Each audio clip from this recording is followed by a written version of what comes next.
जितनी तुम्हारी ताकत है उतनी काटो।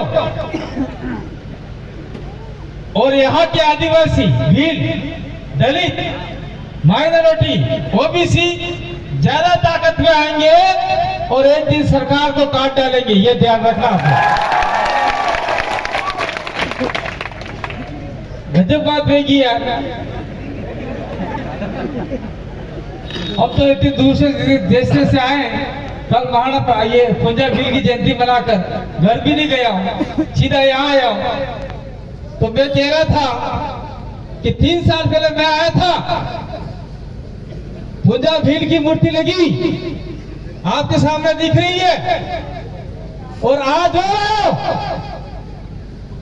मैं क्या कहना चाहता हूं कि आपके 3 नंबर की रूट है, 3 बसें चालू करवाने के लिए कुंभलगढ़ के लोगों ने जो ठान रखा है, डॉक्टर राम मीणा और अन्य साथी को आगे कर रखा है, तो सरकार को झुककर 3 बसें चालू करनी पड़ेगी और चालू होगी। सरकार के बीच में बैठने वाले हमारे भील जय कृष्ण पटेल आपके पीछे बैठे हुए एमएलए, आज जय कृष्ण पटेल आए, कल थावरचंद डामोर आएगा, परसों उमेश डामोर आएगा, उसके उल्ले दिन बाद में सांसद राजकुमार रोध भी आएंगे। और तब तक डॉक्टर राम मीणा के पेट को शांति लगानी होगी, ताकत देनी होगी।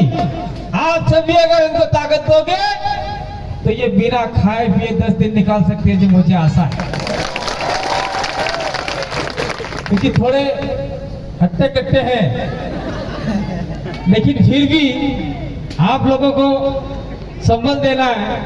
और मैं प्रशासन और दूसरे लोगों को कहना चाहता हूं, यहाँ पर धरना दे रहे लोगों को एक जरा सी भी खरोच आई तो पूरा भील प्रदेश यहाँ उमड़ पड़ेगा और पूरा कुंभलगढ़ फूल बना देंगे पूरे कुंभलगढ़ को। ये कहना चाहते, किसी को खरोच तक नहीं आएगी, किसी को खरोच तक नहीं देंगे।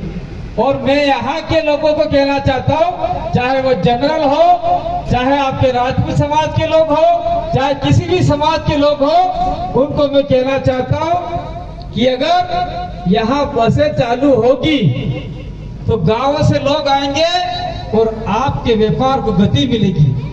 अब लोग ही आ नहीं रहे, दुकान सामान कौन ले जाएगा? इसलिए आप भी डॉक्टर राम मीणा का कंधे से कंधा मिलाकर साथ दो। या किसी जाति समाज की लड़ाई नहीं है, ये लड़ाई सभी कुंभलगढ़ के वासियों की लड़ाई है और बस चालू करने की लड़ाई है। आज ये बाइक नई नई बस में या जीप में लटकाई जावे तो कोई नीचे घर की पड़ी गई, तेरी जिम्मेदारी कौन ले? सरकार तो पैसे देवे कोई नहीं भाई, सरकार पैसा देते नहीं है। अगर आपका रोडवेज बस होगी, खरोच आ गई, उंगली कट गई, तो अच्छा खासा पैसा मिल सकता है सरकारी ओर से। इसलिए सरकार की सुविधा अपन को लेना अनिवार्य है। मैं एक बात और कहना चाहता हूँ साथ साथ में, पुंजा भील की तो मूर्ति लगाई हम लोगों ने थोड़ा दबाव बनाकर, तो जिस व्यक्ति को, जिस महान शख्स को पूरा देश महाराणा प्रताप के नाम से जानता है, और महाराणा प्रताप किसने बनाया? इनका नाम क्या था? कीका। क्या नाम था आपका? पता है? कीका। और गोगुंदा के अंदर भीलों ने अपना अंगूठा काट कर उनके कपाल पर तिलक लगाया खून से, और उनको कीका से महाराणा प्रताप बनाया। और प्रताप बनाने के बाद में आज उनकी ये किसकी मूर्ति है? ये नहीं, महाराणा प्रताप तो है, लेकिन धक्का लगाओगे तो टूट जाएगी भाई, रस्सी से बंधी हुई है। शर्म आनी चाहिए सरकार को, यहाँ के एमएलए को। गंदी मूर्ति लगाई अभी तक, जब वोट चाहिए थे तो पुंजा भील की मूर्ति लगा दी पत्थर की। अब हम लगाएंगे। आदिवासी ने अगर महाराणा प्रताप को प्रताप बनाया था, भीलों ने बनाया था, तो भील लोगों को कहना चाहता हूँ 1-1 रुपया चंदा करो और महाराणा प्रताप की मूर्ति पत्थर की हम लगाएंगे सरकार जा पार में। क्या ये हम नहीं कर सकते? जब बस चालू कराएंगे तो मैं तो कहता हूँ उसी बस में महाराणा प्रताप की मूर्ति लेके आएंगे। ये तो हो गई महाराणा प्रताप और पुंजा भील की कल की बात। और मैं बात बात कहना चाहता हूँ। मुझे कुछ मुद्दे दिए थे, उस मुद्दों को मैं कहना चाहता हूँ। सबसे पहले आप लोगों को ध्यान होगा, ये कुंभलगढ़ का इलाका है। अभी रोशन भाई बिल बोल रहे थे कि आदिवासियों की जमीन कोड़ियों के दाम से जा रही है। आधा बीघा रजिस्ट्री करा ली ने, फिर उसमें लिख दिया 4 बीघा, और आज आदिवासी जमीन से बेदखल हो गए। तो मैं यूं कहना चाह रहा हूँ, यूं कहना चाहूँ कि जब तक आपको रोटियां नहीं मिलती, खाना नहीं था आपके पास, आपके बाप दादाओं के पास मकान नहीं थे, टापरे नहीं थे, छापरे नहीं थे हमारे पास, तब हमने 1 इंच जमीन नहीं बेची, 1 इंच जमीन नहीं बेची। तो आज काहे को जमीन बेच रहे हो भाई? क्या जरूरत है बड़ी आप लोगों को जमीन बेचने की? आज तो कम से कम जितना पैसा हम कमा सकते हैं, उदयपुर जा सकते हैं, अहमदाबाद जा सकते हैं, जयपुर जा सकते हैं, साधन सुविधा हो गई है। वहां से पैसा कमाकर हमारे बच्चों की शादियां करवा सकते हैं, सारा काम करवा सकते हैं। हॉस्पिटल व्यवस्था होगी अपने इलाकों में, उदयपुर जैसे इलाकों में। पहले बाहर जाना पड़ता था, तब तो हमारे बाप दादाओं ने लड़ झगड़ कर जमीन बचाई। और आज तुम लोगों को क्या जरूरत पड़ी? जमीन बेच रहे हो। देखा कभी रेल के किनारे गए हो?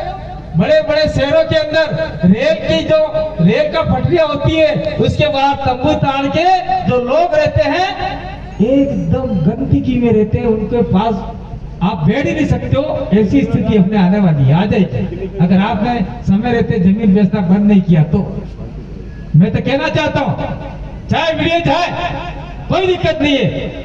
एक दिन ऐसा आएगा, अगर आदिवासी दफनाते हैं तो दफनाने के लिए जमीन नहीं मिलेगी, जलाते हैं तो जलाने के लिए शमशान घाट नहीं मिलेगा। सारी जमीनों पे ये लोग महल बना लेंगे, होटलें बना लेंगे, सारा खत्म कर देंगे। और आपने अगर जमीन बेचना बंद कर दिया तो इस इलाके में जितने भी रिसोर्ट हैं, वो रिसोर्ट वाले भी इसी इलाके में नहीं आएंगे। मैं देख रहा हूँ यार, सारा कुंभलगढ़ खत्म हो गया। ये कुंभलगढ़ ज्यादा बिलों का इलाका था, आज भील कहीं कहीं गायब हो गए। तो सारे इलाकों में बड़े बड़े होटलें बन गई, और इन होटलों में हमारी इन भाइयों को कचरा निकालने के लिए भी नौकरी नहीं मिलती। वो लोग मिलती है क्या? रखते ही नहीं वो लोग तो। और आदिवासी इस जमीन के मालिक थे, इस देश के मालिक थे, और आज होटलों में नौकर बनाने के लिए भर्तियां निकालते हैं, और हमारे लोग वहां जाते पढ़े लिखे होकर भी। ये बड़े शर्म की बात है। इसलिए आज के बाद हम इस रोडवेज चालू करवाने के लिए हम लोग यहाँ पर आए हैं। लेकिन आप जितने भी लोग आए हो, कसम खाकर जाओ, जो आदमी जमीन बेचेगा वो कतई हमारे समाज के बीच में नहीं बैठेगा। ये आप लोग चाहते हो क्या? अब जमीन ही नहीं बचेगी तो आपकी संस्कृति नहीं रहेगी, संस्कृति नहीं रहेगी, मकान नहीं रहेंगे, तो सरकारी सुविधाएं कहां से आएगी, कहां से मिलेगी? सरकार देगी नहीं आपको। अब दूसरा मामला ये था कि आपका जो राजसमंद सोनगढ़ जी और जितने भी लोग हैं, राम मीणा है और जितने भी लोग हैं, उन लोगों ने पहले से डिसाइड कर रखा है, हमने भी कहा रखा है पहले से ही कि पूरा राजसमंद जिला अनुसूचित क्षेत्र आप टीएसपी करने जाओगे तो घंटा ही नहीं मिलेगा। ध्यान रखना, संविधान के अंदर बाबा साहब और अन्य लोगों ने संविधान लिखा है, उस संविधान के अंदर टीएसपी शब्द का कहीं जिक्र नहीं है। आपके जितने भी पढ़े लिखे लोग होंगे उनको पूछ लेना, टीएसपी एक परियोजना है, एक योजना है। टीएसपी नहीं बोल के अनुसूचित क्षेत्र शेड्यूल एरिया बोलना है, और शेड्यूल एरिया अनुसूचित क्षेत्र में पूरा राजसमंद जिला घोषित करवाना है, ताकि यहाँ के लोगों को फायदा मिल सके। सरपंच आपके होंगे, और उसके बाद में कुछ इलाके ऐसे होंगे जहाँ एससी के, माइनॉरिटी के और आपके ओबीसी के लोग सरपंच बन सकते हैं। ये बात है। अगर इसके बाद भी सरकार नहीं बनाती है, अनुसूचित क्षेत्र घोषित नहीं करती है, तो मैं आप लोगों के बीच में चल के जाना चाहता हूँ। जय कृष्ण पटेल जी हमारे बीच में बैठे हुए हैं, 2-3 एमएलए और हैं, और मैं वादा करके जाना चाहता हूँ आप लोगों के बीच में, 2 एमएलए हम उपचुनाव में और निकालने वाले, 2। 84 और 16 नंबर, तो 3 तो है, 2 और 5 हो जाएंगे। तो 500 एमएलए मिलकर आपके लिए आवाज उठाएंगे कि राजसमंद इलाके में जहां जिस पंचायत के अंदर 50% से ऊपर आदिवासियों की संख्या है, भीलों की संख्या है, उस पंचायत को अनुसूचित क्षेत्र शेड्यूल एरिया अर्थात टीएसपी घोषित करें ताकि आपका सरपंच बन सके। ये मैं जय कृष्ण पटेल जी को कह रहा हूं, ये आपसे वादा करके जाएंगे और निश्चित रूप से करवाएंगे। इससे फायदा होगा, विशेष भर्तियों में, आपको नौकरियों में, मास्टरों में, सभी समाज के लोगों को फायदा होगा। जैसे डूंगरपुर बासड़ा देख लो, बाहर के लोगों को बैन कर दिया। 45% नौकरियां आदिवासियों को मिल गई, 5% नौकरियां ऐसी समाज को मिल गई, 50% नौकरियां सभी समाजों को मिल गई और बाहर के लोगों को बैन कर दिया। बाहर के लोग का मतलब राजसमंद के उस साइड के इलाके के लोग जो आदिवासी इलाके के नहीं है, शेड्यूल एरिया के नहीं है, शेड्यूल एरिया के बाहर के लोग, उनको इस इलाके में आने से रोक दिया जाएगा और इसी जिले के लोग नौकरी लगेंगे। ये बहुत बड़ा प्रावधान है। लेकिन इस चीज को आपका एमएलए जानता ही नहीं है, वो तो 5वीं तक पढ़ा, क्या पता, मुझे नहीं पता। क्या पढ़ा मेरा आपने, क्या नाम? नहीं, क्या नाम है एमएलए साहब को? सुरेंद्र सिंह जी राठौड़। वो पढ़े लिखे होंगे, मुझे नहीं पता, ये मजाक था भाई। वो उनके इलाके रहते होंगे, हमारे को लेना देना नहीं है। बीए फर्स्ट ईयर है।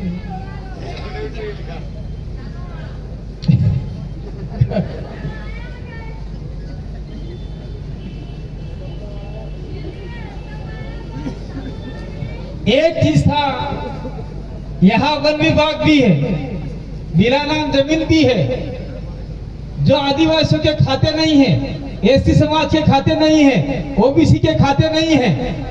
वो जमीन वन विभाग के आसपास है, तो वन विभाग वाले आपको भगा रहे हैं, खाली करो। बिना नाम है तो और पटवारी भगा रहा है, तहसीलदार भगा रहा है और भगा रहे।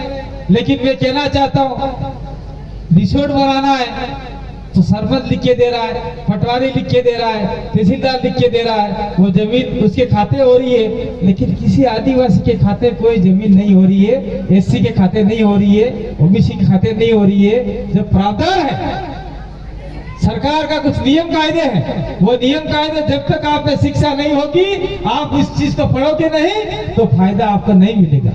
इसीलिए मैं सरकार से दरखास्त करना चाहता हूँ, आप लोगों को कहना चाहता हूँ कि आप लोग जो सरकारी भूमि है उस भूमि पे कब्जा करो, और कब्जे से अगर आपको हटाते हैं तो हमको आवाज दो, हम आपके कंधे से कंधा मिला के लड़ाई लड़ने के लिए तैयार हैं। और जैसे मैं आया, हर बार कह जा रहा हूँ यहाँ से, और कह जाना चाहता हूँ, अरे भाई ने बोलवा दो भाई, कोई फर्क नहीं पड़े, कोई इनके दिमाग में और दिल में कुछ दर्द है, उस भाई को दर्द है। मैं एक बात और कह जाना चाहता हूँ, किले के अंदर हल्दी घाटी का युद्ध हुआ, उससे पहले इस किले के अंदर जब किला नहीं बना था, उस किले की जमीन पर भील आदिवासी रहता था कि नहीं रहता था। उसके बाद में कोई अन्य समाज के लोग भी रहते थे, और आज की तारीख में भीलों के घर टूट रहे हैं, जल रहे, बरसात से खत्म हो रहे। अगर भील 1 किलो भी सीमेंट लेके जाता है उसका घर दुरुस्त करने के लिए, तो प्रशासन उसके ऊपर डर लगाता है, सीमेंट लेके ऊपर चढ़ने नहीं देता, अन्य समाज को चढ़ने नहीं देता, घर को बनाने नहीं देता। और वहां पर जो अन्य समाज के लोग रह रहे हैं, मैं कहना नहीं चाहता हूँ कि समाज का दुश्मन नहीं हूँ, मैं और कहना चाहता हूँ, राजपूत समाज के लोग रह रहे हैं, अच्छी कंडीशन में रह रहे हैं, और गरीब तबके वर्ग के लोग, उनको सीमेंट नहीं लेके देने ऊपर चढ़ने दिया जा रहा है। तो मैं कहना चाहता हूँ, आप तो इंसान हो, क्या हम जानवर हैं? अगर आपका मकान बना है तो भीलों का मकान भी बनना चाहिए, दलित का मकान भी बनना चाहिए, माइनॉरिटी रह रहा है उसका भी बनना चाहिए। क्यों बनना चाहिए? महाराणा प्रताप के साथ में पुंजा भील के साथ साथ में हकीम खां सूरी भी लड़े थे। महाराणा प्रताप अकेले नहीं लड़े थे। महाराणा प्रताप का भाई मान सिंह तो शक्ति सिंह तो महाराणा प्रताप के विरुद्ध में हो गया था, उनके खिलाफ में लड़ने के लिए तैयार हो गया था। लेकिन उसके साथ में भील सैनिक और आपका हकीम खां सूरी, दलित वर्ग के लोग, ओबीसी वर्ग के लोग सेना के साथ मिलकर अकबर की सेना को हल्दी घाटी के मैदान से भगाया था और जीत दिलाई थी। इसीलिए अगर कुंभलगढ़ के किले पे अन्य समाज के मकान बने हुए हैं तो वहां पर भील समाज के मकान को भी दुरुस्त करने का अवसर सरकार को देना चाहिए। अगर सरकार नहीं देती तो आने वाले समय में हम लोग किले पर ही बहुत बड़ा आंदोलन खड़ा कर सकते हैं और हमको करना चाहिए। इसलिए करना चाहिए